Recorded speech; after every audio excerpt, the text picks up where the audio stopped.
Alors bonjour à tous, bienvenue au point de marché de ce jeudi 5 septembre 2013. Donc bienvenue à tous, on se retrouve cet après-midi. Eh bien, on vient de prendre connaissance des données du marché du travail ADP aux États-Unis, avec des créations d'emplois égales au consensus par rapport à ce qu'on attendait aujourd'hui, mais surtout en net repli par rapport aux précédents chiffres. Donc là, on a une réaction, on a vu, qui est plutôt haussière sur l'euro-dollar et baissière sur le dollar américain. On va revenir dessus. La Banque d'Angleterre, à 13h30, tout à l'heure, a maintenu son taux directeur inchangé. La Banque Centrale Européenne a fait de même à 13h45. Pas de surprise du côté des taux d'intérêt. Maintenant, on attend un discours capital de Mario Draghi à 14h30. On regardera ça ensemble. Romain nous donnera bien les principales données, la principale actualité qui ressortiront du discours de Mario Draghi. Il est en direct de Bruxelles, il nous donnera tout ça. Alors, donc on va commencer ce séminaire. À partir dans 10 minutes, on va suivre un peu ce que va dire Mario Draghi. Prenez connaissance, comme d'habitude, de l'avertissement légal. Bon, je vous rappelle que là, on attend quand même un discours capital à compter de 10 minutes. Il peut y avoir des décalages sur les marchés. Les spreads peuvent s'élargir. Donc, clairement, je vous invite à être prudent et pas avoir forcément de position ou de vouloir prendre position dans les minutes qui suivent le point de départ de ce discours de Mario Draghi. Mon opinion est qu'il faut prendre le temps de les goûter, de bien comprendre quelles seront les grandes orientations de la politique monétaire de la Banque Centrale Européenne pour, bien derrière, pouvoir se positionner dans une vraie tendance qui serait créée par ce discours de politique monétaire. Donc l'idée, c'est pas de se précipiter. On peut toujours avoir ensuite des ordres en attente d'exécution dans le marché qui correspondent à un scénario d'analyse technique, mais lorsqu'on est face comme ça à un événement aussi important sur le plan monétaire et donc aussi important pour les marchés financiers, il faut clairement pas se précipiter ou vouloir se positionner un peu comme ça au hasard, 1 à 2 minutes avant que Mario Draghi prenne la parole, sous prétexte que bien de manière générale, lorsqu'il commence à s'exprimer, on avait observé une chute de l'euro-dollar. Je pense clairement que ce n'est pas une bonne stratégie à appliquer, donc soyez prudents et ayez bien conscience que des distorsions peuvent se produire sur les marchés financiers, notamment au niveau des spreads de marché. Alors vous avez eu le temps de prendre connaissance de l'avertissement légal, négocier sur le forex, négocier sur marge, ça comporte un risque, et enfin bien sûr la présentation du jour est donnée à titre purement indicatif. Alors il est, quelle heure est-il exactement? Il est 14h20, donc c'est dans 10 minutes que Mario Draghi va prendre la parole. Alors on a une dizaine de minutes pour faire un panorama assez global des marchés, et puis ensuite on observera quels sont les principaux décalages qui seront créés par ce discours de Mario Draghi. Je reprendrai bien sûr les positions, alors je n'ai pas de position ouverte actuellement, mais j'ai des positions d'attente d'exécution, donc on va faire un panorama de tous ces marchés. Alors sur le site d'LIFX, un certain nombre de choses depuis ce matin, et puis encore des analyses qui arrivent cet après-midi. Comme vous avez pu le constater ici dans News en temps réel, j'espère vraiment que tous les matins vous avez ce réflexe de lancer cet outil News en temps réel. Vous avez noté par exemple que la Karen Pelwal, sur demande, va vous produire bientôt une analyse intraday de l'indice CAC 40 en Ishimoku, et ça me semble important d'avoir son point de vue. C'est d'ailleurs pour ça que je l'ai sollicité. Vous avez pu le voir à travers cet outil Real Time News, parce que là il y a un débat sur l'indice CAC 40. Autant vous connaissez notre scénario vendeur en swing. Alors Nicolas Chéron lui est vendeur depuis tout en haut, il a vraiment attrapé le bon point de vente, et puis ensuite d'un point de vue chartiste, on a donné un très beau signal de vente. Rappelez-vous, lorsque les 4015 points ont été rompus, on a une figure en tête-épaule qui a été activée, on est assez largement revenu dessus, et pour l'instant, les cours semblent simplement effectuer un pullback vers cette ligne d'activation. C'est pour ça que nous sommes toujours vendeurs sous les 4020 points. Il y a débat sur le CAC 40, pourquoi? On en parle là sur le forum, on aurait plus ou moins ici tous identifié une configuration en diamant sur l'horizon de temps horaire. Alors je vais vous la montrer sur l'indice CAC 40, et elle fait débat. Pourquoi? Parce que c'est vrai que elle est en termes de probabilité plus une figure d'inversion de tendance que de poursuite de la tendance. Il n'empêche, il s'agit là d'une figure intraday que on a tous vu sur l'horizon de temps horaire. Pour ma part, là je la lis comme une figure plutôt génératrice de volatilité à venir, d'impulsivité. Voilà, pour ma part, tant que nous sommes sous la ligne de coup de cette figure en tête-épaule, je conserve un bien vendeur sur l'indice CAC 40 pour faire atteindre l'objectif donc à 3882 points. En plus, on est toujours dans un petit canal baissier. Alors je vais charger le graphique horaire. Dans tous les cas de figure, un stop, une invalidation à cette stratégie est proposée. C'est tout simplement le franchissement de cette ligne de coup. Alors voilà concrètement Ce qu'on a ici sur l'indice CAC 40 depuis le mois d'août dernier, depuis le 15 août dernier, c'est d'ailleurs à la mi-août que les indices actions européens ont fait leur plus haut, 2 semaines après Wall Street. Donc vous avez un mouvement baissier ici sur l'horizon de temps horaire qui avait commencé par un double sommet extrêmement propre d'ailleurs, en dessous de 4125 points. La ligne de coup de ce double sommet a été rompue, elle était ici à 4070 points, les cours l'ont cassé, ensuite on construit un biseau ascendant, on sont sortis par le bas. En cassant les 4015 points, eh bien elles ont activé cette figure de retournement de tendance en tête-épaule. Et maintenant, on a une phase de marché qui n'est pas évidente à trader sur l'indice CAC 40, qui est fatigante. D'ailleurs, c'est aussi fatigant que lorsque l'euro-dollar était coincé entre 1,33$ et 1,34$, puisque eh bien là, ça commence à durer et c'est épuisant, surtout lorsqu'on a des positions vendeuses, qu'on défend un scénario en swing qui est négatif et qu'on a un niveau d'invalidation. Eh bien forcément, on attend un nouveau choc baissier. Pour ma part, tant que nous sommes sous les 4020 points, j'ai pris une petite marge de quelques points par rapport à la ligne de coup, eh bien je conserve ce scénario baissier. En plus ici je vous laisse observer cette ligne de tendance baissière qui relie tous les tops de marché depuis le 15 août. Alors s'agit-il d'un diamant ou pas, j'ai envie de dire, peu importe, voilà, ne jouons pas trop non plus sur l'identification de ces figures chartistes. Dans tous les cas de figure, ce que montre ici ce potentiel diamant, c'est que eh bien, il y a de la vol sur l'indice CAC 40 qu'il peine là à se choisir une direction, au fond enfermé entre 3925 points et 4013 points. Donc lorsqu'on sera sorti de cette figure latérale, eh bien, on aura par contre, je pense, un mouvement très fort, très puissant, parce que dans un diamant, eh bien, le marché va dans tous les sens, il y a des intérêts qui se créent, soit des intérêts vendeurs, soit des intérêts acheteurs, ils sont opposés, les stops sont positionnés de part et d'autre de cette figure latérale.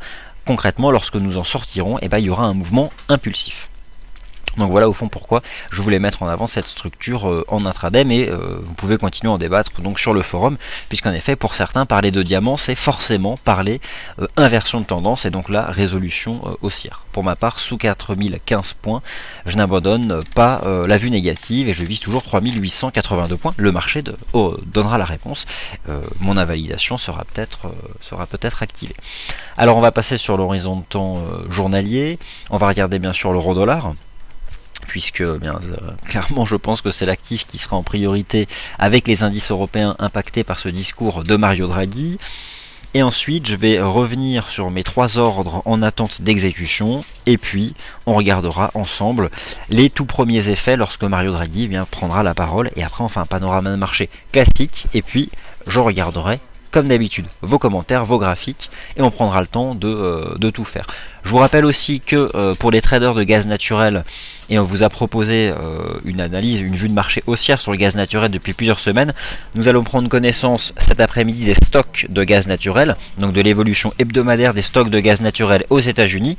Et souvenez-vous, ça fait maintenant un mois que la publication de ces stocks à chaque fois crée une nouvelle hausse du gaz naturel, et on verra que techniquement on a pour l'instant beaucoup d'éléments en place pour anticiper de nouveaux plus hauts sur le gaz naturel. Donc au fond, vous l'avez compris, on a plein de choses à dire là dans l'heure qui vient, et donc on va prendre le temps de le faire dans le calme, la bonne humeur. Alors c'est parti. Donc l'indice CAC 40, on vient d'en parler, l'analyse a été publiée ce matin sur le site d'LFX, elle est toujours en une, sous les lignes de coup, qu'il s'agisse de l'indice CAC 40 ou encore de l'indice DAX 30, sous 8265 points pour le DAX 30 et sous 4015 points pour le CAC 40, et de la même façon tant que l'IBEX reste au contact et bien enfermé dans ce canal baissier. Et ce matin vous savez qu'Adrien Raymond vous a proposé une stratégie vendeuse presque sur les plus hauts de l'IBEX. Nous conservons ce biais vendeur, c'est du rendement risque, ce sont des stratégies chartistes. Maintenant, si jamais le CAC 40 devait franchir sa ligne de coup, les positions vendeuses, elles, de Nicolas Chéron sont prises depuis tout en haut. Dans tous les cas, des gains sont assurés.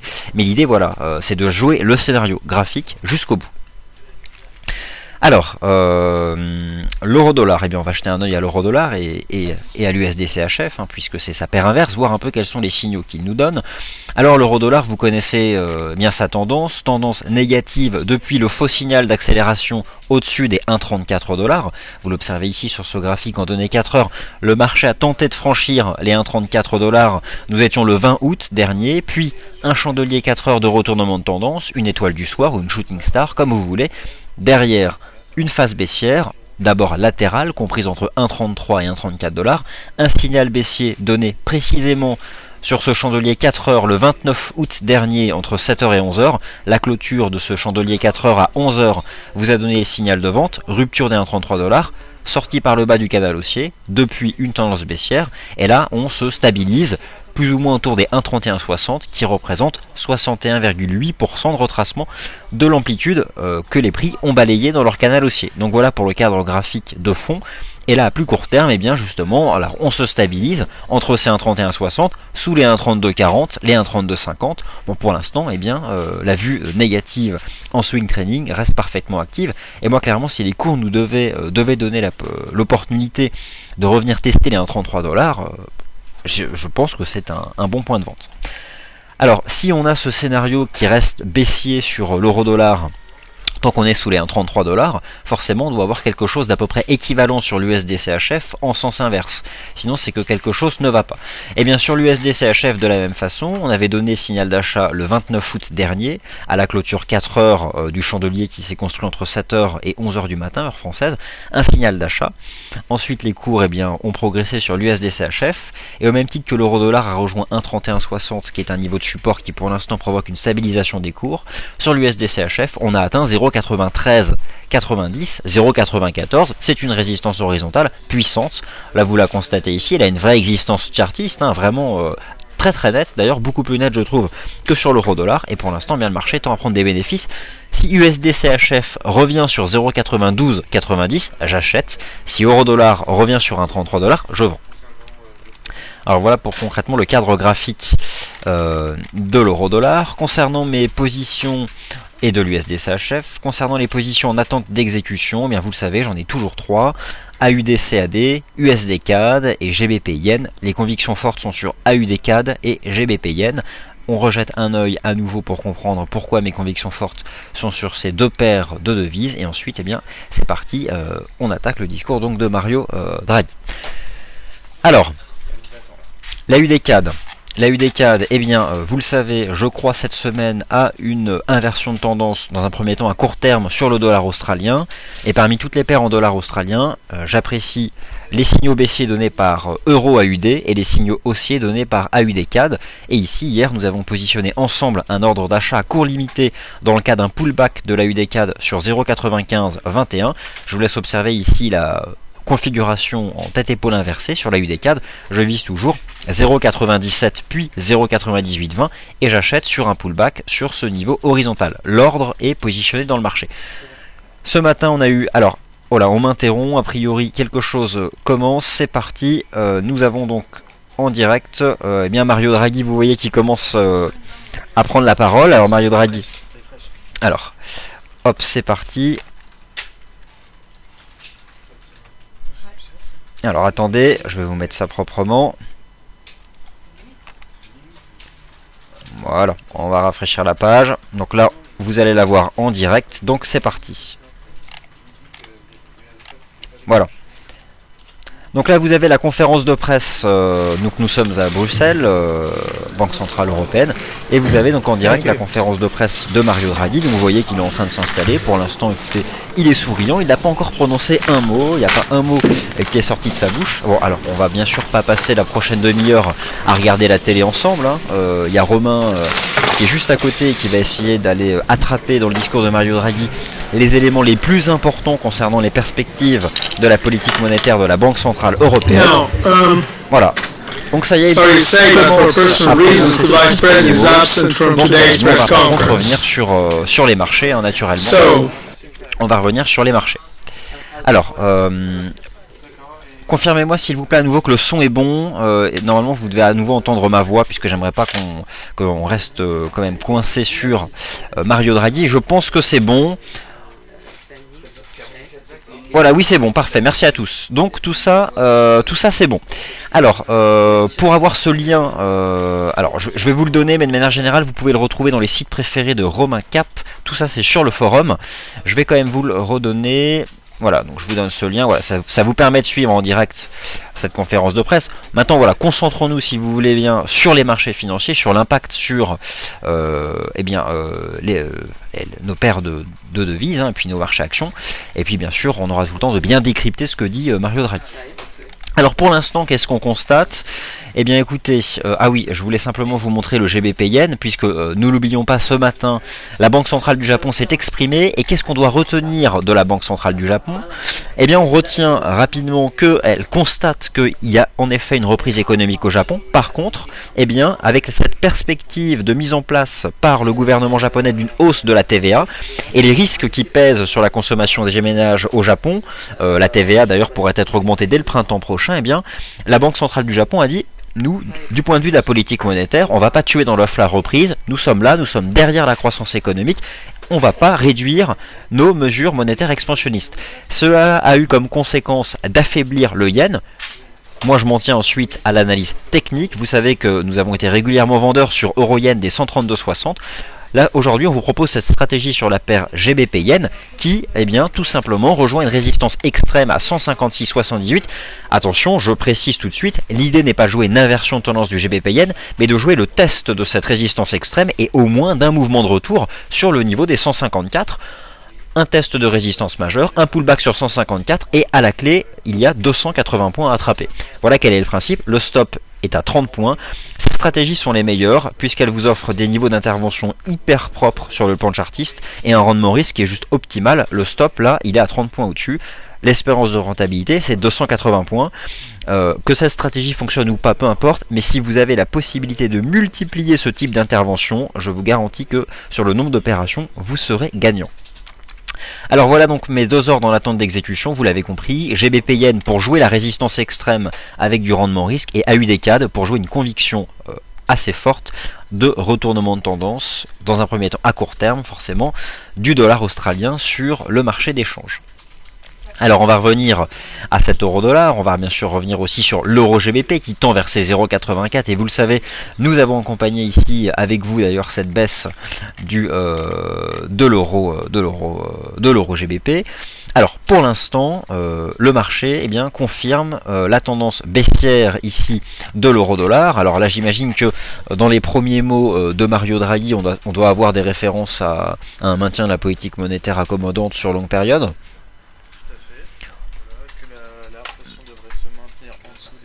D'accord, donc Mario Draghi là nous dit que l'inflation devrait se maintenir en dessous les 2%. Donc comment on traduit ça, hein? Si l'inflation se maintient en dessous des 2% à moyen terme, vous excluez toute hausse de taux de la part de la Banque Centrale Européenne. Vous devez lire ça comme au contraire le maintien de la politique monétaire expansionniste de la Banque Centrale Européenne. Donc c'est pas surprenant là d'observer une baisse de l'euro-dollar, sachant qu'en face on a une Banque Centrale des États-Unis. Je rappelle qu'il s'agit de la Fed, la Réserve fédérale des États-Unis, pour ceux qui ne le savent pas.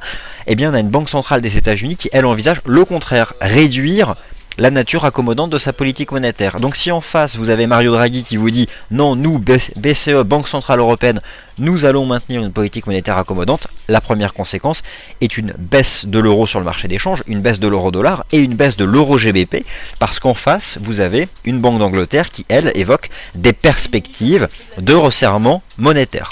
Donc pour l'instant, eh bien, on a un cadre monétaire qui est construit. J'ai l'impression, si vous voulez, qu'on a un cadre monétaire qui devient de plus en plus limpide. Après beaucoup d'incertitudes, en fait, eh bien, on a là, cette fois-ci, j'ai l'impression, une Banque Centrale Européenne qui semble vraiment s'installer sur un ton monétaire expansionniste, accommodant, alors que la Fed, c'est de moins en moins évident. Alors, je vous rappelle que les données du marché de l'emploi ADP aux États-Unis, pour l'instant, sont complètement conformes au consensus par rapport à ce qu'on attendait aujourd'hui, mais en diminution par rapport à la précédente lecture. Alors, pour l'instant, eh bien, on a une baisse de l'euro-dollar, donc scénario baissier sur euro-dollar suit son cours. J'imagine que le scénario haussier sur l'USD-CHF suit aussi son cours. Par contre, les indices européens, eh bien, pour l'instant réagissent de manière assez inégale. On a un indice allemand DAX 30 qui reste lui sous pression, bien en position sous les 8265 points. Un indice IBEX qui reste dans la partie haute de son canal baissier. Un indice italien lui aussi qui reste dans cette phase latérale. Par contre, on a un indice CAC 40 qui tente à nouveau d'attaquer la ligne de coup de sa figure de retournement de tendance. En fait, la grande question qu'on se pose sur l'indice CAC 40, c'est est-ce que le potentiel de cette figure d'inversion de tendance est épuisé ou pas? C'est vraiment la grande question. Est-ce que le potentiel baissier s'est exprimé? Et là, l'analyse technique, elle vous donne la réponse à travers ces niveaux-là. Donc pour l'instant, le CAC 40 rentre dans sa zone résistance extrême, je vous la rappelle, comprise entre 4000 et 4020 points. Donc pour l'instant, nous sommes en plein dedans. L'indice, le marché cote 4002 points. Et sous la partie basse de ce canal baissier. Alors d'ailleurs, si on revient un peu sur ce que construit en intraday l'indice CAC 40, on va le regarder. Puisque, encore une fois, n'écartons pas et clairement pas la possibilité que les lignes de coût soient franchies. Et dans ce cas de figure, le potentiel baissier aurait donc été exprimé à 100%. Alors voilà pour l'instant cette potentielle figure en diamant dont nous parlions tout à l'heure. Force est de constater que pour l'instant, le marché attaque la partie haute. L'indice CAC 40 en attaque la partie haute. Donc vraiment à suivre. Il va peut-être se produire quelque chose là sur l'indice CAC 40. Sur les indices européens, encore une fois, je vous rappelle que certes, l'indice CAC 40 peut là vous donner des signaux techniques. N'oubliez pas d'avoir toujours une approche intramarché. Si le CAC 40 est seul au monde à franchir une résistance en Europe, ne lui faites pas confiance. N'oubliez pas que à chaque fois que le CAC 40 a voulu faire ça sans une confirmation de ses homologues européens, en particulier le DAX, derrière, il s'est pris une grosse rouge. Donc, soyez patient. Soyez prudent dans votre analyse et surtout là si vous traitez le CAC 40, observez quand même ce que fait l'indice allemand DAX 30 qui lui pour l'instant reste en position sous les niveaux d'accélération baissière du début de la semaine passée. Donc je vous invite vraiment à être prudent car nous sommes en plein discours du patron de la Banque Centrale Européenne. Il faut le temps que le marché digère et analyse bien et comprenne bien les orientations à venir de la Banque Centrale Européenne. Quant à nous, à notre scénario vendeur sur l'indice CAC 40, il se déploie depuis les sommets du 15 août dernier clairement, alors je sais pas Nico où en est ton stop toi sur tes positions vendeuses. Ouais, sur le CAC, ton stop 0. C'est 4058. Alors le stop 0 des positions vendeuses de Nicolas Chéron, c'est 4058 points. Donc voilà, étant donné qu'il a réussi à attraper un point haut, il a réussi à shorter beaucoup plus haut que la plupart de nous. Il a son stop de protection qui est quand même beaucoup plus haut. Voilà, et en plus c'est un stop 0, donc dans tous les cas de figure, voilà, il n'y aura pas de perte derrière ça. Alors, donc Romain, n'hésite pas à m'interrompre si tu vois quelque chose de sensible que pourrait dire Mario Draghi. Si je viens un peu aux nouvelles, qu'est-ce qu'on doit retenir un peu du discours de Mario Draghi? D'accord, donc Mario Draghi pour l'instant revoit plutôt à la hausse les perspectives macroéconomiques de la zone euro pour 2013, mais les revoit plutôt à la baisse pour 2014. Bon, traduction, c'est possible que les taux soient toujours à 0,50 en 2014. Donc voilà, pour l'instant c'est plutôt un discours accommodant. Alors si on revient sur l'euro-dollar, j'imagine qu'il est toujours sous pression, puis après on va bien sûr regarder les autres paires. Donc l'euro-dollar, écoutez, l'euro-dollar lui est toujours sous pression, au même titre que l'USD-CHF. Force est de constater que la résistance majeure sur l'USD-CHF et le support majeur sur l'euro-dollar génèrent que peu de réactions, mis à part cette stabilisation à plat. Pour l'instant, l'euro-dollar, de toute façon, sous les 1,3240, la partie haute ici de cette figure-là, sous les 1,3240, écoutez, les probabilités sont en faveur d'une cassure de ces récents bas et d'une baisse vers le prochain support qui se situe à 1,3072 $ pour le prochain support chartiste. Donc l'euro-dollar, pour l'instant, dans le sillage de ce discours de Mario Draghi, conserve une orientation baissière. Les indices actions européens, Wall Street n'est toujours pas ouvert, les indices actions européens, eux, au contraire, font preuve de vigueur. Attention, le CAC 40 pénètre sa zone, son pivot, la fameuse zone des 4020 points. Dans tous les cas de figure, c'est cette zone-là, renforcée actuellement par la moyenne mobile exponentielle à 21 jours, qui nous donnera la réponse à la question de savoir si les actions européennes ont exprimé tout leur potentiel de prise de profit qui a débuté donc le 15 août dernier sur les actions européennes.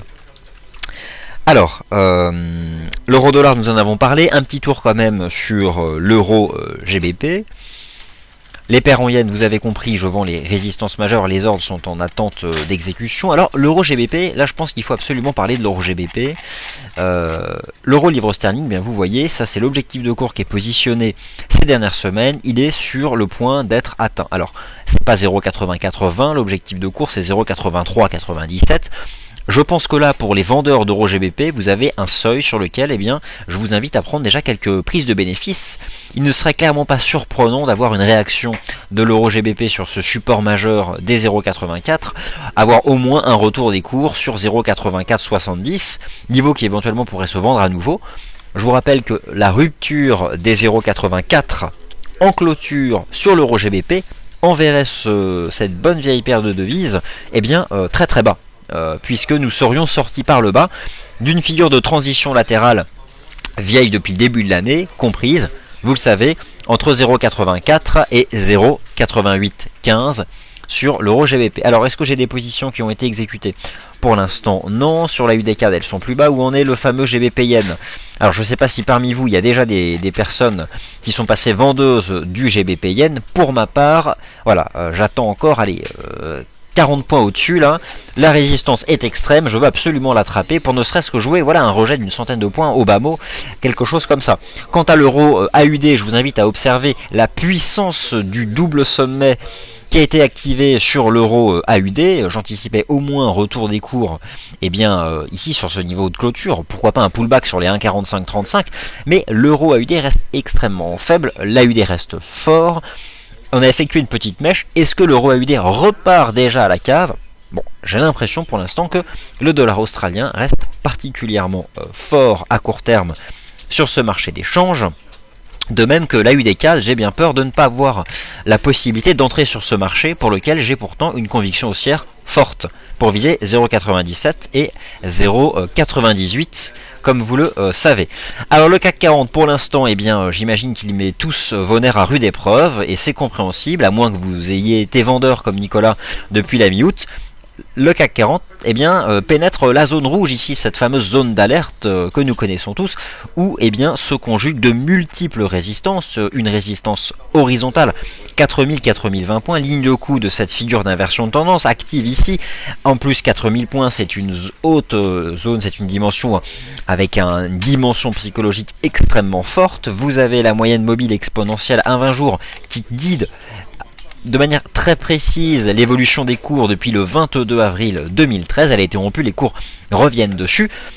Zone à haut risque, et écoutez, j'ai envie de dire que les vendeurs tenaient bon. De toute façon, l'idée c'est de ne pas être en mode espoir, c'est d'avoir toujours un rendement risque. Vos stops sont positionnés au-dessus de cette zone-là, et puis si jamais les stops sont activés, j'ai envie de dire, pas de regret, c'est le principe d'un scénario chartiste.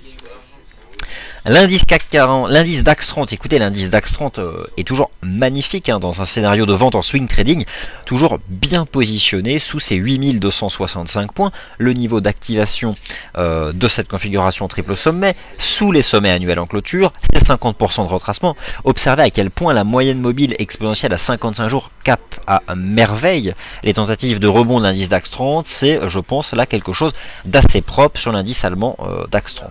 Dans tous les cas de figure, tenez-vous-en à votre scénario chartiste.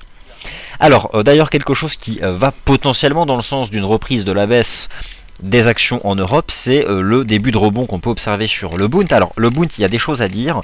Et là, je m'adresse tout particulièrement à ceux qui tradent chez FXM ou ceux qui s'apprêtent là à trader chez FXM. Vous devez avoir conscience absolument des dates d'échéance des contrats sur lesquels vous investissez. Et ça a été à très juste titre rappelé par un intervenant de la file Bund, Nico. Si tu es parmi nous, je te remercie. Il est très actif dans la file Bund. Le contrat Bund chez FXM expire ce soir. Alors bien sûr, cela ne vous autorisait qu'à prendre des positions intraday. Dans tous les cas de figure, j'ai bien l'impression que le Bund nous crée une mèche basse sous ses plus bas ici du 23 août dernier. Vous avez un support majeur à 138,40. Juste que vous compreniez bien en fait où se situe le contrat Bund. Vous avez là un contrat Bund, donc le contrat obligataire allemand à 10 ans, qui reteste ses sommets, ses plus bas annuels, ceux du 23 août dernier. Dites-vous bien qu'en face, vous avez un rendement allemand à 10 ans qui teste le seuil psychologique des 2%. Quand vous avez du papier obligataire allemand qui rémunère à 2%, mécaniquement ça attire des investisseurs, car l'Allemagne, du point de vue des obligations, c'est du sans risque. Du point de vue de la gestion des gérants, vous savez, la gestion elle est très classique, elle cherche à éviter le risque, et à un moment ou à un autre, surtout dans la gestion obligataire, du papier allemand qui rémunère à 2%, ça attire plus que jamais les investisseurs. À nouveau, le rendement allemand à 10 ans vient tester ce seuil des 2%. Là, pour l'instant, on a un début de mèche basse. Alors, je viens de parler de cette échéance du contrat obligataire allemand Bund.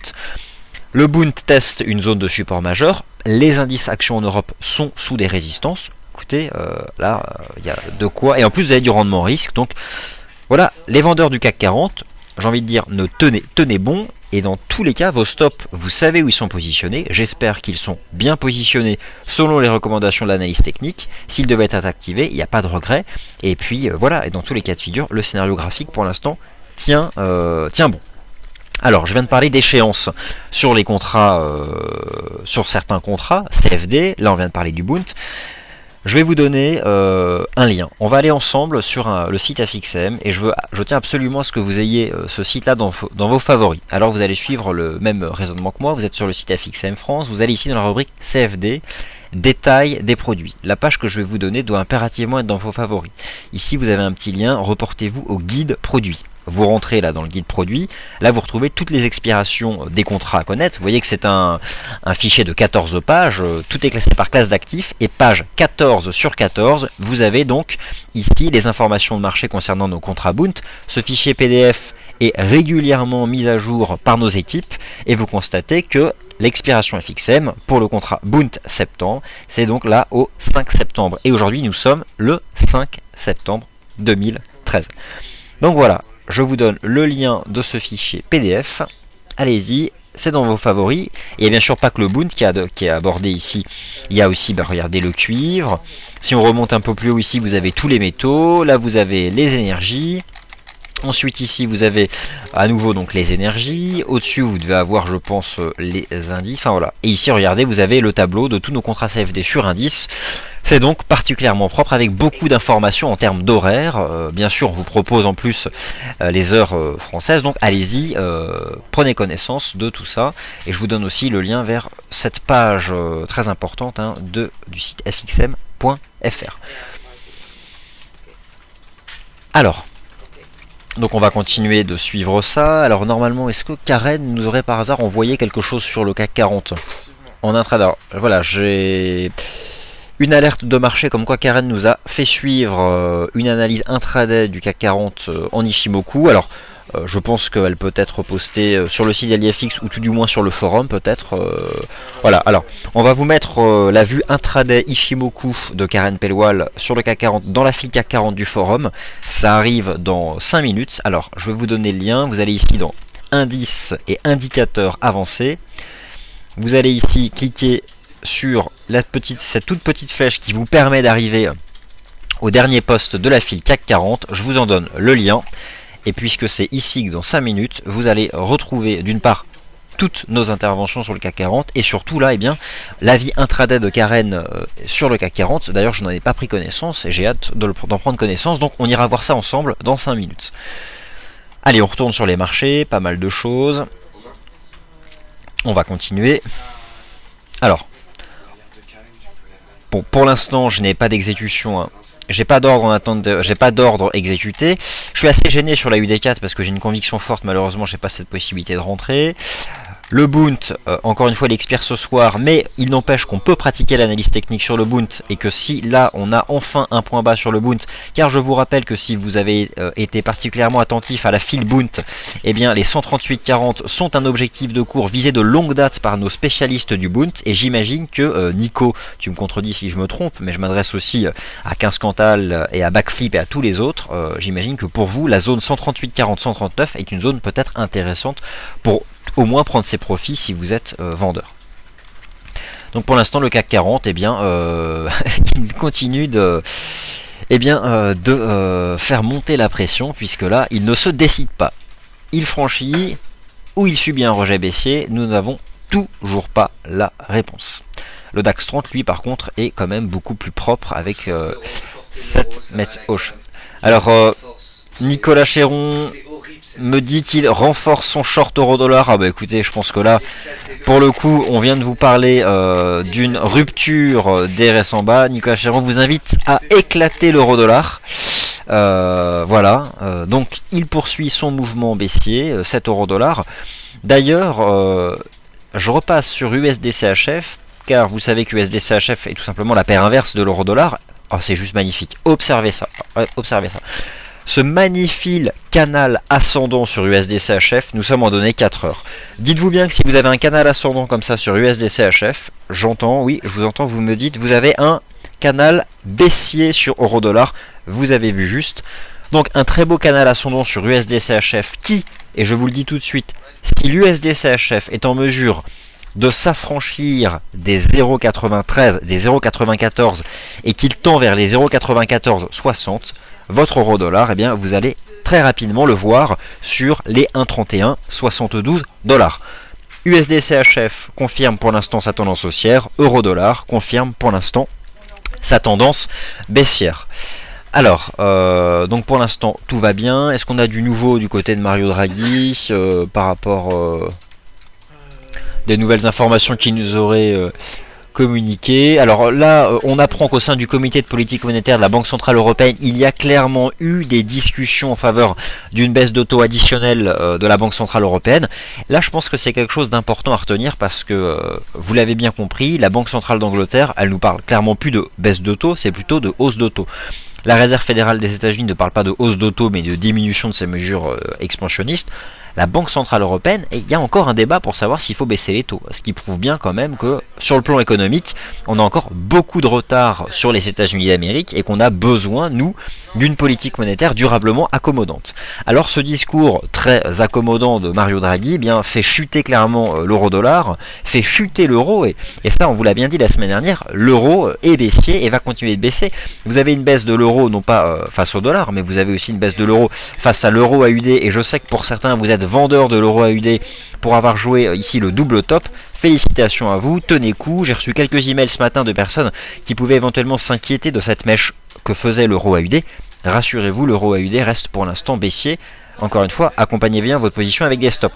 L'euro-dollar, écoutez, suit sa position baissière. Par contre, la contrepartie de ce discours extrêmement accommodant de la BCE, là, ça, clairement, c'est un facteur là de soutien pour les actions pour l'instant. Donc l'euro-dollar, eh bien, y a-t-il un canal baissier qu'on pourrait tracer sur l'euro-dollar? Alors j'ai l'impression que c'est pour l'instant clairement pas aussi net que ce que l'on peut avoir. Non, on n'a vraiment pas quelque chose d'aussi propre que sur l'USD-CHF. Alors que l'USD-CHF, on a quand même quelque chose qui est bien plus... Ouais, non. Bon, dans l'esprit, on a de toute façon un rythme baissier comme ça, mais bon, je vous l'accorde. C'est vraiment pas une figure chartiste qui est particulièrement propre. Si on s'ajoute l'indicateur Ifimoku en données 4 heures, eh bien sur cette paire en dollars USD euro-dollar, eh bien vous constatez d'ailleurs que c'est la fameuse Kijun, cette ligne verte ici que vous voyez, eh bien qui n'a tout simplement pas été franchie. Il y a eu une tentative de franchissement immédiatement prise à contre-pied, et vous savez, lorsqu'on a un faux signal d'achat et qu'il est invalidé dans la foulée, eh bien en face vous avez une chute. Donc pour l'instant l'euro-dollar, eh bien il baisse et il n'y a pas que l'euro-dollar qui baisse. Donc voilà, il faut casser en effet les 1,3140 pour faire sauter les stops, puisque les acheteurs ont probablement positionné des stops là-dessous. Alors là vous voyez, on est pile poil sur les 1,3140. J'imagine qu'il y a quand même beaucoup de stops positionnés donc sous ces 1,3140 sur la paire euro-dollar. Donc vous voyez qu'on vient pile poil ici de faire une mèche dessus, les stops sont en dessous. Si jamais ça cède, je m'attends à une grosse rouge. Alors on va regarder ça ensemble tranquillement pour voir un peu ce qui se passe sur tout ça. Donc là normalement, alors je sais pas d'ailleurs qu'est-ce qu'elle nous disait Karen du coup en Ishimoku. Alors l'eurodoll on va aller regarder, on va laisser ça. Donc ça va être posté. Ok, donc là il est 15h56, Wall Street n'est toujours pas ouvert. On va quand même avoir le temps de parler d'autres marchés, puis je vais surtout regarder un peu vos commentaires. J'imagine que vous vous êtes déjà beaucoup exprimé et que vous avez envie que votre parole soit entendue par tous. Ne vous inquiétez pas, je vais pousser la plupart de vos commentaires et graphiques dans la file. Donc le CAC 40, usons CAC 40, 4000 points, il ne choisit pas sa direction. Bon, faites confiance à l'analyse technique, à vos stops, et puis c'est sans regret, nous sommes là pour appliquer des scénarios chartistes. Les indices européens, nous en avons parlé, tout le monde est au fait de ces indices européens. Stock de gaz naturel tout à l'heure, on va faire un gros point de marché, matières premières, il est temps de parler ensemble des métaux précieux et des énergies, mais d'abord épurons le Forex avant de nous attarder sur les métaux. Alors l'eurodoll, on va quand même se le remettre ici en plein écran parce que, alors vous voyez qu'on tient quand même pile poil. On va quand même se le mettre ici, le niveau horizontal. Voilà, les 1,31, alors attendez. Le point bas de la dernière jour, on va attraper plus haut, plus bas. C'est, voilà, 1,31,40. D'ailleurs, si j'ajoute l'indicateur Showtime to End, j'imagine que nous ne sommes désormais pas loin de la clôture 4 heures.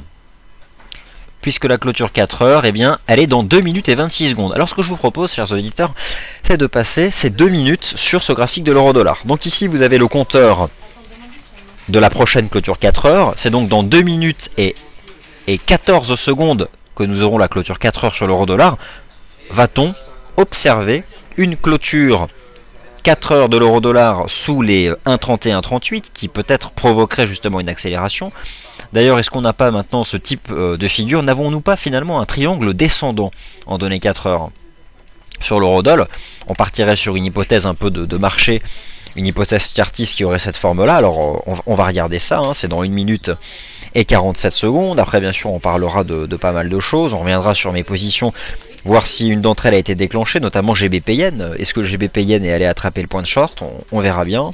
Et puis bien sûr, nous parlerons des pétroles. Et enfin, le gaz naturel. Je sais que pour certains, vous n'avez pas coupé vos positions à 3,50. Vous avez suivi Nicolas. Vous êtes toujours haussier dans ce marché.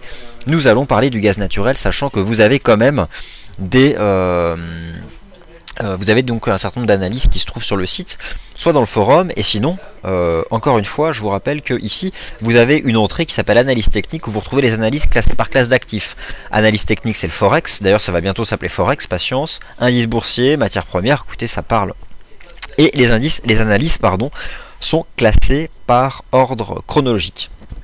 Donc ça, c'est assez clair à faire. Donc non, je n'ai pas été exécuté pour l'instant sur le GBP Yen. Allez, dans 46 secondes, nous avons... Ouais, c'est dommage. Dans 46 secondes, non, pardonnez-moi, dans 39 secondes, nous avons la clôture 4 heures sur l'euro-dollar. Alors, est-ce que il va y avoir des ventes de dernière minute pour éventuellement créer un signal chartiste? On va voir. J'ai bien l'impression qu'en 4 heures, eh bien, les 1,31,40 vont pour l'instant tenir. Et au fond, on peut peut-être avoir cette lecture-là en triangle descendant sur l'horizon temps 4 heures. Toujours donc beaucoup de volatilité sur l'eurodoll. Vous voyez que ça s'active un peu puisque nous sommes à 15 secondes de la clôture 4 heures. Mais je n'ai pas l'impression que le marché va donner un nouveau signal là. Non, alors pour l'instant, statu quo d'un point de vue chartiste là sur cet euro-dollar. On commence à comprimer les prix. C'est dans 2 secondes et non, c'est parti. Prochaine clôture 4 heures, c'est à 19 heures dans donc 3 heures et 59 minutes. Donc pour l'instant donc voilà, pour l'instant, on a une compression maintenant. Je pense que sur vos graphiques 4 heures, vous pouvez tous mettre ça. Cette ligne de tendance baissière, ce support à 1,31,40. On va comprimer, je pense, encore un peu de temps ici. Et ensuite, ce marché de l'euro-dollar prendra sa direction. D'un point de vue chartiste, là, on a quand même des probabilités en faveur d'une poursuite de la baisse. Alors, euro-dollar, lui, a tenu les 1,31,40. USD CHF, qu'est-ce qu'il fait ? Eh bien, USD CHF est quand même nettement plus fort, mais USD CHF, c'est finalement la même chose. Les récents plus hauts, ici, n'ont pas été franchis, donc on va se les mettre, puisque là, nous aurons bientôt, les prochains signaux seront donnés en breakout. Donc, un signal d'achat à avoir sur USD CHF, c'est-à-dire que l'USD CHF doit franchir 0,9415 et l'euro-dollar 1,3140. Donc voici les niveaux 1,3140, c'est le signal d'accélération baissière sur l'euro-dollar et sur USD CHF c'est 0,9415. C'est la résistance pour l'instant. Voici les niveaux que vous devez surveiller. Le CAC 40, 3998 points. Écoutez, pour l'instant, nous n'avons pas de nouveautés sur le CAC 40, épuisant CAC 40, je le sais bien, mais voilà, accrochez-vous et ayez confiance dans votre chartisme. Alors, CAC 40, c'est un peu compliqué, hein. Faut patienter sur le CAC 40. S'il passe, il peut retourner à 4080. Ouais. Mais en attendant, une vente à 4005. Ah, et puis voilà, et puis en plus, si vous regardez le DAX, ça vous donne envie d'acheter là quand vous regardez le DAX, honnêtement. Bon. Alors, nous avons parlé des indices européens. Wall Street n'est pas ouvert, on en parlera plus tard. Mario Draghi est toujours en train de répondre aux questions. Concrètement, on retient que la politique monétaire de la Banque Centrale Européenne va rester accommodante. Vous connaissez l'euro GBP. Attention, euro GBP. Je vais en direct sur l'euro GBP. Accélération baissière de l'euro GBP.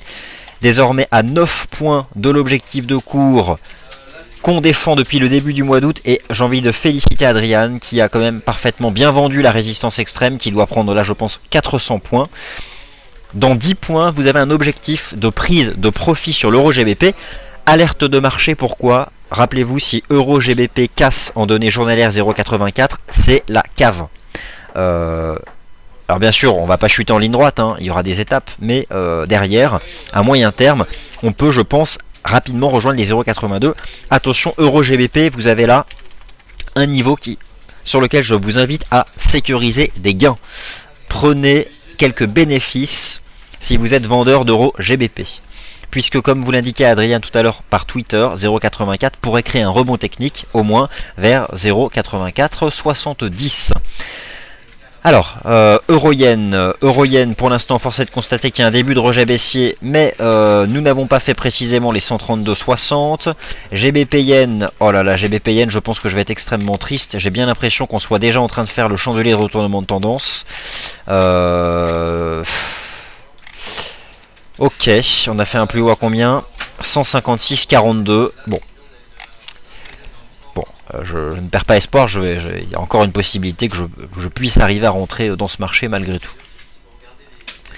Bon, CAC 40, 4002 points, pour l'instant toujours pas de réponse sur l'indice CAC 40. Allez, bon, on parle des matières premières et ensuite je me tourne vers tous vos commentaires et je regarde les éventuels graphiques et informations que vous auriez donc postés sur la file commentaires. Alors les matières premières, c'est avant tout les métaux précieux. Les métaux précieux, encore une fois, il est trop tôt pour revenir à l'achat pour l'instant.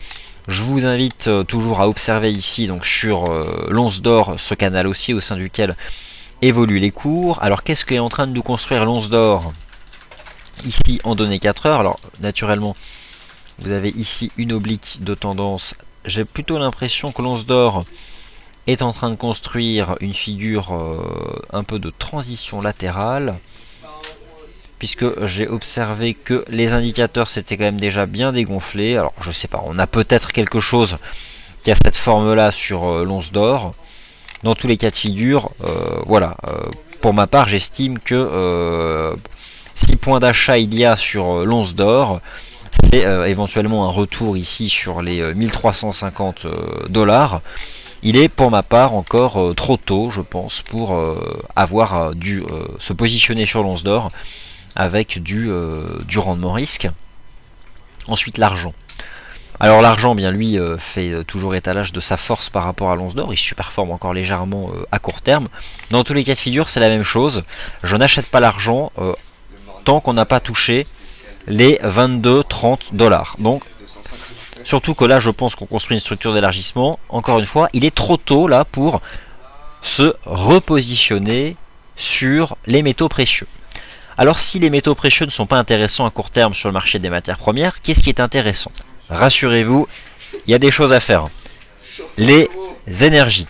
Alors bien sûr, shortez l'euro, comme dit Nicolas. Euro GBP, prenez bientôt des bénéfices. Voilà.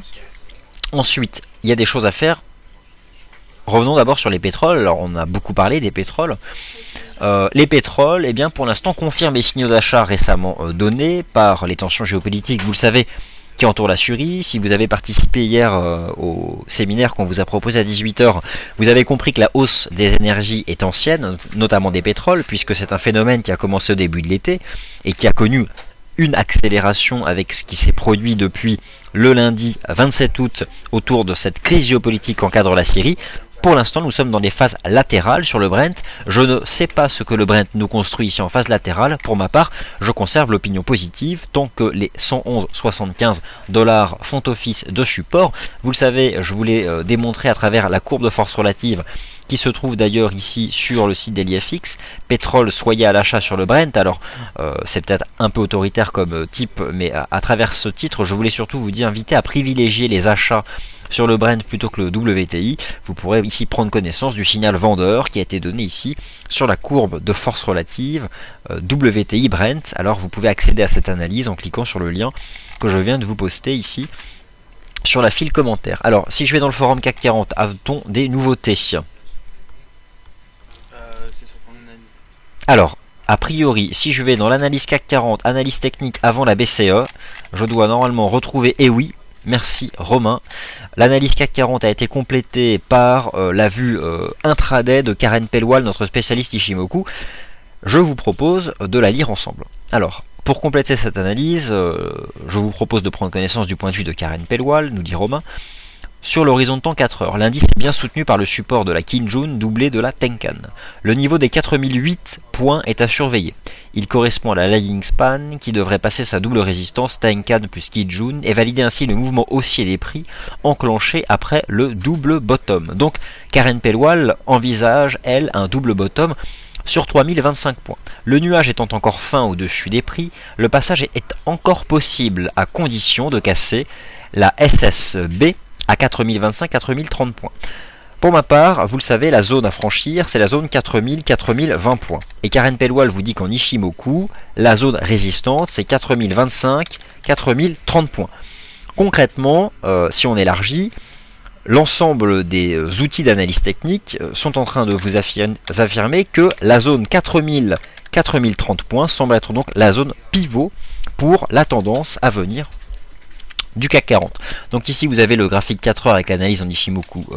Et revenons maintenant en horaire. En horaire, Karen Pellwal nous dit on retrouve le canal latéral 4 heures avec un beau support à 3968 points. J'émets une hypothèse d'ETE sur cette unité de temps que je validerai sur cassure des 4000 points, toujours sur ce niveau crucial. Donc, je vais vous donner le lien de cette analyse CAC 40 où vous pouvez retrouver à la fois mon point de vue de chartiste et compléter donc du point de vue de Karen Pellwal en Ishimoku. Alors, on va repasser sur la plateforme, c'est parti. Et puis, écoutez, je termine par le cuivre ici. Non, pas le cuivre, pardon. Je termine par le gaz naturel, puisque le gaz naturel, j'ai déjà l'impression qu'il s'envole. Le gaz naturel, nous attendons les stocks de gaz naturel. Comme je vous l'ai expliqué ce matin dans cette analyse sur le gaz naturel, un énième signal d'achat a été donné ici sur le gaz naturel lorsque la moyenne mobile à 21 jours, la courte, est venue croiser à la hausse la moyenne mobile à 50 jours. À chaque fois, nous avons eu des signaux techniques très pertinents. Voici le dernier, nous étions alors à 3,66. J'ai complété cette analyse en faisant la correspondance ici entre les positions ouvertes développées sur le contrat futur gaz naturel et la récente hausse du gaz naturel, alors que dans les précédents rebonds techniques du gaz naturel, nous avions une position ouverte qui tenait à décliner. Et là, pour la première fois, nous avons des positions ouvertes sur le contrat futur gaz naturel qui vont dans le même sens que les prix, rendant très fiable ce rebond du gaz naturel. Et j'ai bien l'impression que là, alors cette analyse avec les positions ouvertes, capture d'écran de terminal Bloomberg, vous la retrouvez ici. Je vais vous en donner le lien si cette analyse sur le gaz naturel vous intéresse. Quant à moi, eh bien, on va retourner en direct sur la plateforme pour constater que le gaz naturel semble confirmer cette poursuite de la tendance haussière. Prochaine cible à 3,82. Chapeau bas, donc Nicolas, pour avoir conservé tes positions longues qui, pour ma part, ont été coupées ici lorsque la résistance des 3,50 a été atteinte. Donc au final, le gaz naturel est haussier, les énergies pétrole sont toujours latérales. Le CAC 40 serait-il en train de subir un rejet sous cette zone résistance extrême comprise entre 4000 et 4030 points? Pour l'instant, c'est probable. Quant à l'euro GBP, prenez bientôt vos bénéfices, nous avons presque atteint l'objectif de cours. Et enfin, l'euro-dollar. Oh là, l'euro-dollar, écoutez, j'ai bien l'impression que les 31,40 et les 1,31,40 sont actuellement en tour de test en données 4 heures. Pour l'instant, eh bien, je pense que nous avons des vues graphiques, écoutez, qui me paraissent tout à fait limpides sur tous ces marchés que nous avons balayés ensemble. Alors, c'est à quelle heure d'ailleurs les stocks de gaz naturel? C'est la dernière chose que je regarde et puis j'en viens à vos commentaires. Alors, On y retourne. Nous sommes aujourd'hui le jeudi 5 septembre. J'aurais pu gagner du temps en filtré. Les stocks de gaz naturel, nous les attendons à stock de distillé, stock de pétrole. Alors, non, j'ai pas. C'est pas aujourd'hui les stocks de gaz naturel. Aurais-je été trompé? Mais c'était pas hier. Alors je vous avouerai que je l'ai pas suivi ça. Les stocks de gaz naturel, aujourd'hui ce sont les stocks de pétrole, stock de brut, stock d'énergie, stock de distillé, stock d'essence et hop, et bien et non, c'était bon, je sais pas. Bon, je vais demander au spécialiste Nicolas Chéron les fameux stocks de gaz naturel. Allez, c'est parti, vos commentaires. Alors, je repars depuis le début. Oh là, il y a beaucoup de commentaires. C'est pas grave, on va regarder ça dans l'ordre. On va essayer d'en poster un maximum. Donc, on se laisse le CAC, ici. Oh, j'aime bien ce qu'il nous fait le CAC, là. J'ai peut-être eu chaud sur le CAC. Mais j'ai l'impression qu'on a tenu la zone. Et, bon, pour l'instant, là, ça tient à 31,40. Allez, on se laisse le gaz. L'eurodoll. Non, j'ai envie de mettre quand même le GBP Yen parce que j'ai mon ordre en attente d'exécution. Et j'aimerais bien quand même rentrer dans ce marché. Ouais, ça a l'air d'être un peu tard. Et la UDCAD, est-ce que j'ai une chance? Oh là là, ah, j'ai peut-être encore une chance sur la UDCAD. Bon. Bonjour tout short, Daniel T, Balagan, tout short, Benoît, Christophe, Benoît, Ludo, Dave, Nico Forex, Belly. Allez. Balagan. Allez, donc là je commence. Regardez la file commentaires, je pousse tous vos commentaires. C'est le moment de vous lire les uns les autres. Son image 5 sur 5. A priori, il y avait du son. Les news en temps réel. Les news du matin, il n'y a pas d'historique en fait. C'est vraiment un outil de flux. Hein. Le CAC, on s'en pose des questions. Zakritech, et oui, on s'en pose des questions. D'ailleurs, Zakritech a tout à fait raison. Il nous perturbe ce CAC 40. Visiteur. Mika nous dit, voilà 2-3 jours que j'ai des problèmes avec mes graphiques, indice qui ne s'ouvre plus. Alors ça c'est très étrange, il faudrait, as-tu Mika contacter le service client FXM? Alors, Doji sur Eurodollar, Zakritech nous dit super ça, Balagan le lien je vous l'ai donné, BFM Business c'est sur quelle chaîne? Je vous ai donné donc le lien pour suivre la conférence, sinon vous allez sur le forum dans les sites préférés, vous allez dans les ressources éducatives, sites préférés de Romain Cap, et si ce n'est pas déjà fait, ce sera fait dans l'après-midi, vous aurez tout. Voilà, c'est fait. Alors je vous le remonte en fait. Donc ça c'est la rubrique qui est en cours de construction. Donc chaque jour, je vous invite à revenir chaque jour dans la rubrique ressources éducatives, puisque toutes les rubriques sont en construction, mais elles se garnissent chaque jour un peu plus. Ressources éducatives, sélection d'AliFX pour trader les marchés financiers, les sites préférés des analystes d'AliFX. Ensuite ici vous avez un système d'ascenseur, vous cliquez par exemple sur Romain Cap, et vous arrivez sur les sites préférés de Romain Cap, suivre les conférences de Mario Draghi, et vous avez donc le lien ici. Le gaz naturel est en train de faire une petite verte. Par contre, j'ai pas trouvé l'heure précise des stocks de gaz naturel. C'est 16h30. Allez, on continue sur vos commentaires. Ludo nous poste des graphiques. AUD, CAD, mon ordre conditionnel. J'en ai parlé donc tout à l'heure. Je vais vous remettre ma plateforme sous les yeux. Voilà, là vous avez le temps, tout se trouve ici, vous pouvez donc regarder mes positions. Ici, alors voilà, je vais agrandir ça, voilà, ici vous avez les positions, donc vous avez tout ici. Prenez-en donc connaissance, j'ai donc 3 ordres en attente d'exécution. Ben nous dit GBP USD, alors on va regarder le GBP USD. GBP Yen, donc on en parle, on a parlé de GBP Yen. L'euro-dollar, Christophe nous dit anticiper un moins 10%. Virox nous dit avoir un ordre conditionnel de vente à 4030 points sur le CAC. Je ne suis pas sûr qu'il aille le chercher. Belly nous dit être content d'avoir shorté l'eurodoll à 1,3220. Sylvie nous demande qu'est-ce qui se passe quand les contrats expirent. Eh bien, tout simplement, votre position est clôturée. Et Sylvie, je vous invite à contacter le service client ou l'équipe commerciale FXM. Vous aurez tous les détails. Je ne veux absolument pas donner une information incomplète. Donc voilà, on a vraiment le personnel qualifié, n'hésitez pas à les contacter pour ce type de questions. Daisux 75-23, test d'un ordre conditionnel, trop fun, gain 10 pips, c'est bien, bien joué Daisux 75-23, les ordres conditionnels sont pas mal. Visiteur nous dit c'est le massacre sur l'euro-dollar. L'euro AUD nous fait un pullback, en tout cas j'ai shorté la mèche à 1,4460. De toute façon, si vous êtes vendeur de l'euro, il y a de fortes chances que de manière générale vous soyez gagnant actuellement. L'euro-dollar, GBP CHF, Ludo nous poste un graphique du GBP CHF, objectif atteint, rachat sur pullback, eh bien, bien joué Ludo. Vincent, est-ce que tu pourrais nous donner ton avis sur l'argent? Alors pour ma part, les métaux précieux, je pense qu'il faut attendre, que ce soit l'or ou l'argent.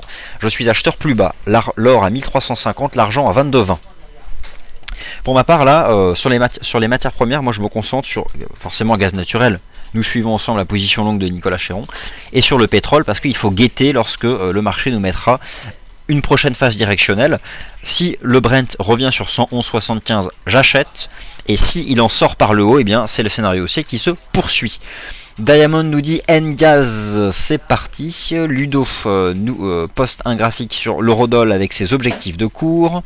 Tout se trouve bien sûr dans le forum, soit dans le journal de Ludo qui est très actif, journal de trading, je vous rappelle.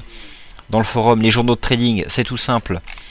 Vous êtes ici, journaux de trading. Si vous n'avez pas créé votre journal de trading, eh bien, il est encore temps de le créer.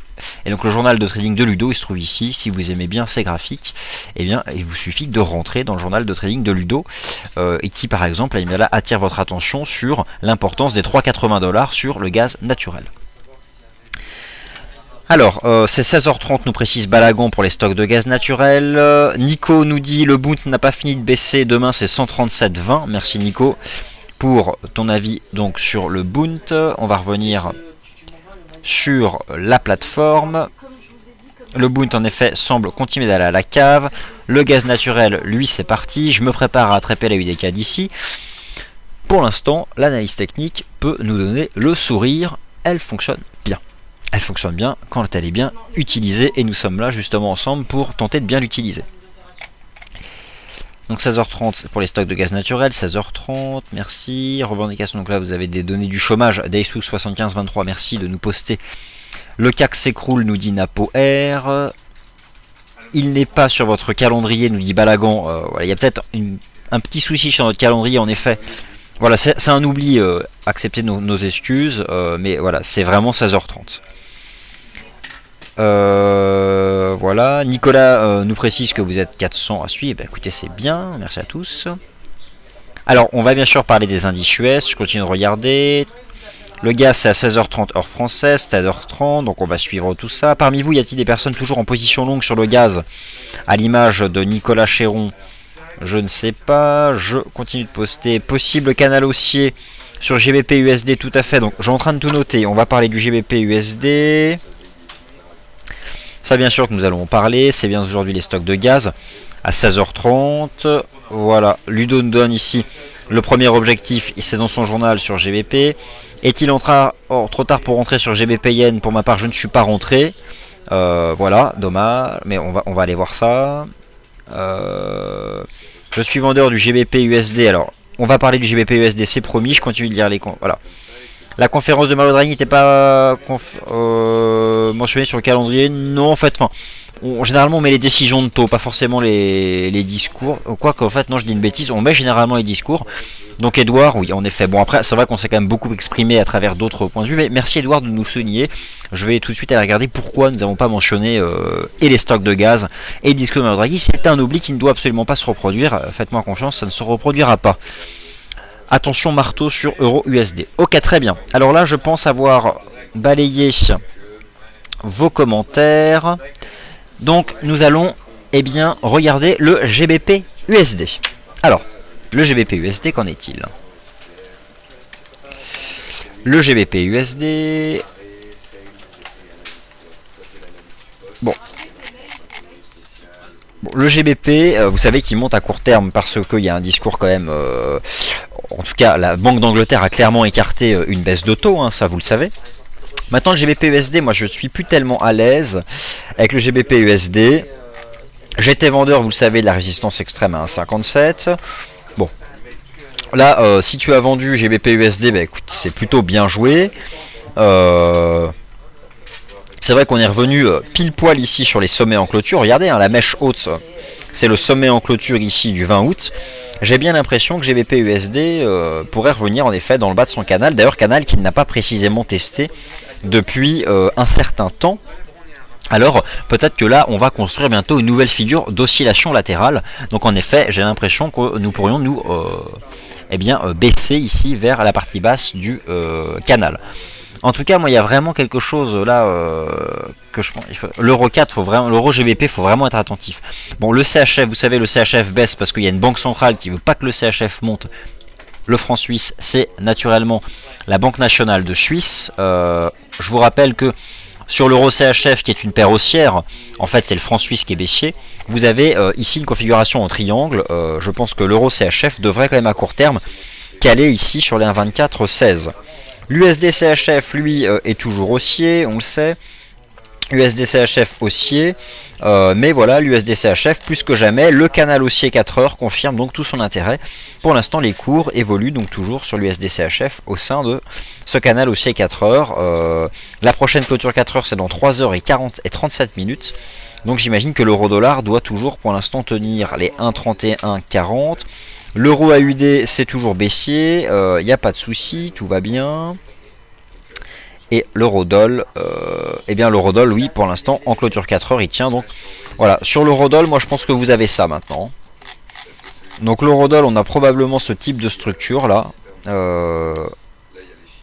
Voilà, donc il va falloir qu'on sorte de cette compression pour soit aller chercher les 1,3290 qui sera un niveau de vente, soit en sortir dans le sens de la tendance. Et donc à ce moment-là, c'est mon scénario de prédilection d'ailleurs, celui que je privilégie, rejoindre les 1,3070 et ensuite à terme les 1,30 $, soit 100% de retracement de toute l'amplitude balayée par les prix lorsque ces derniers évoluaient au sein donc de ce canal ascendant qui a vu son terme lorsque les cours ont fait un faux signal d'accélération au-dessus des 1,34 $, les 1,34 $ qui sont tout simplement un niveau de résistance majeur.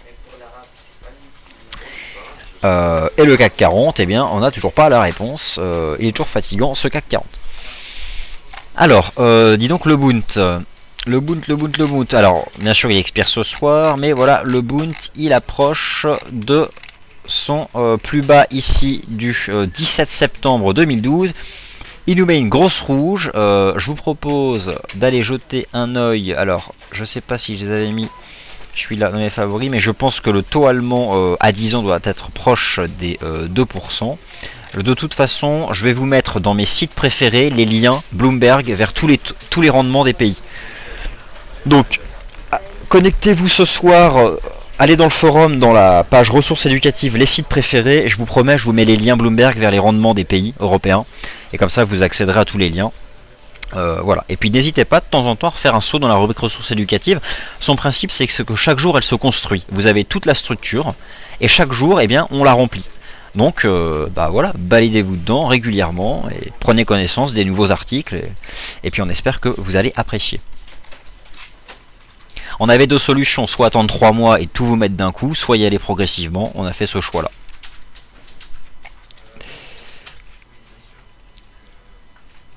Alors, le gaz naturel long 3,57, j'ai peur d'une mèche rouge à 16h30. Alors en même temps 3,57, bon c'est ok, donc 3,57. Stop 0 Diamond si vous avez peur. Alors Daniel, où vous pouvez couper.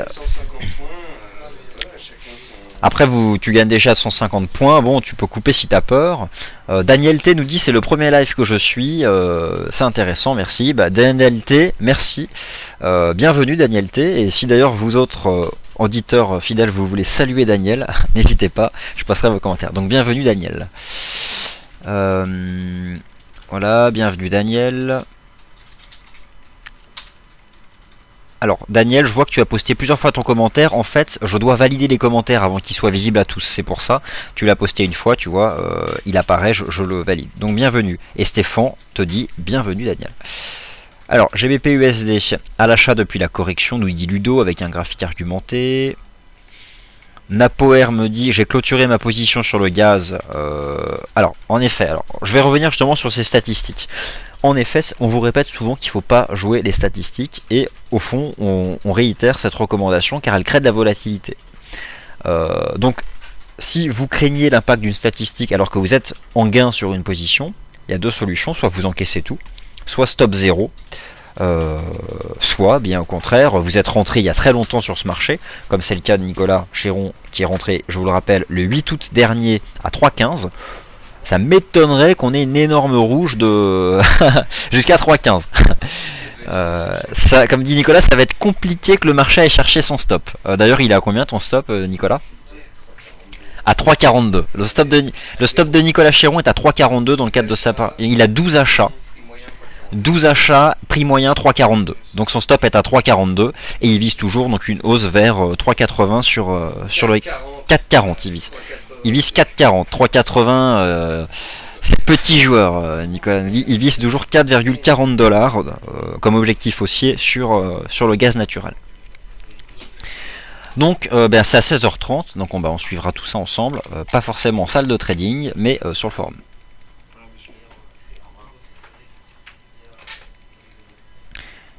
Bienvenue Daniel, bienvenue dans le club. Trendshark nous dit bienvenue dans le club du diamant. Et oui, le fameux diamant qui fait débat. J'ai hésité à vous proposer cette analyse sur le site, ayant bien vu qu'il y avait déjà beaucoup de débats dans le forum, mais voilà, j'imaginais bien que ça allait... En tout cas, il y a eu des réactions, et tant mieux, nous sommes là pour partager. Visiteur nous dit quel coquin ce CAC 40, il est surtout assez usant. Alors, AUD Yen. AUD Yen. Alors l'AUD Yen, qu'est-ce qui nous fait l'AUD Yen? Si mes souvenirs sont bons, il était en reprise parce que le dollar australien est en rebond technique. Alors l'AUD Yen, je ne suis pas du tout. Je constate qu'il revient en contact ici de cette ancienne oblique de résistance qui traînait sur mon graphique. Vous voyez hein, qu'il liait les bas de marché journaliers depuis le 1er juin. Ici, l'AUD Yen, il a construit un double bottom. En fait, il est fort l'AUD, hein, je suis en train de voir ça, mais il est vraiment fort partout, quoi.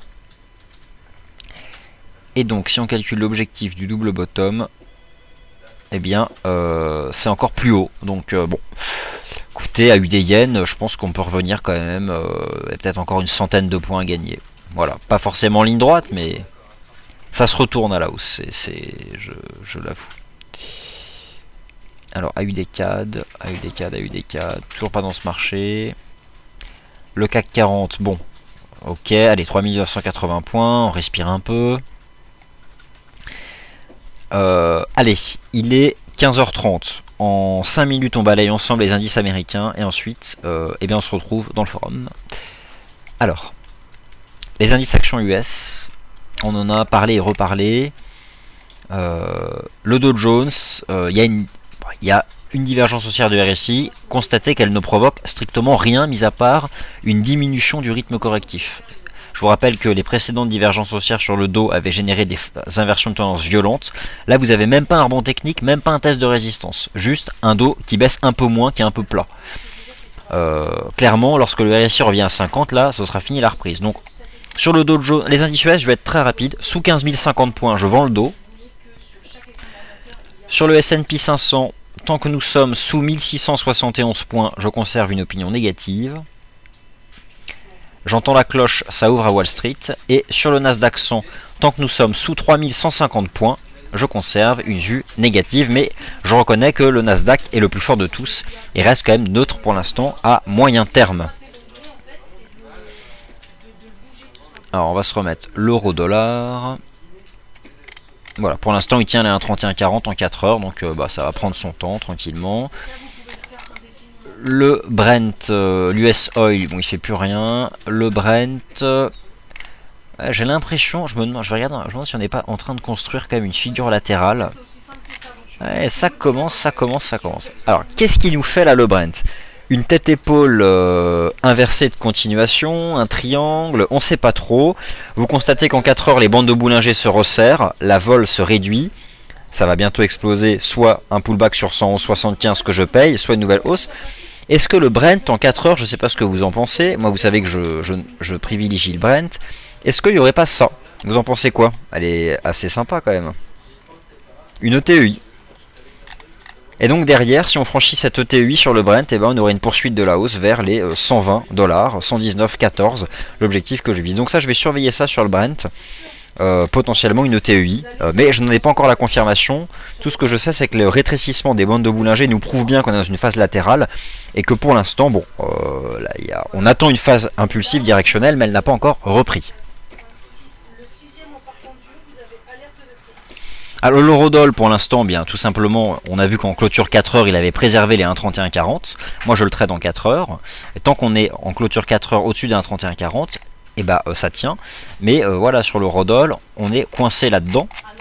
On est dans cette figure là. Donc on est encore un peu latéral. On glisse à la baisse, mais un peu en mode latéral. Et je pense que ces 1,3140 finiront par céder. Attendons la prochaine clôture 4 heures, elle est dans 3 heures et 27 minutes.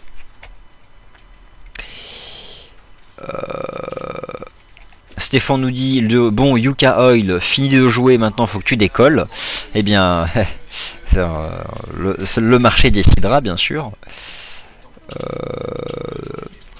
La conférence de Mario Draghi, je pense qu'elle est terminée, oui.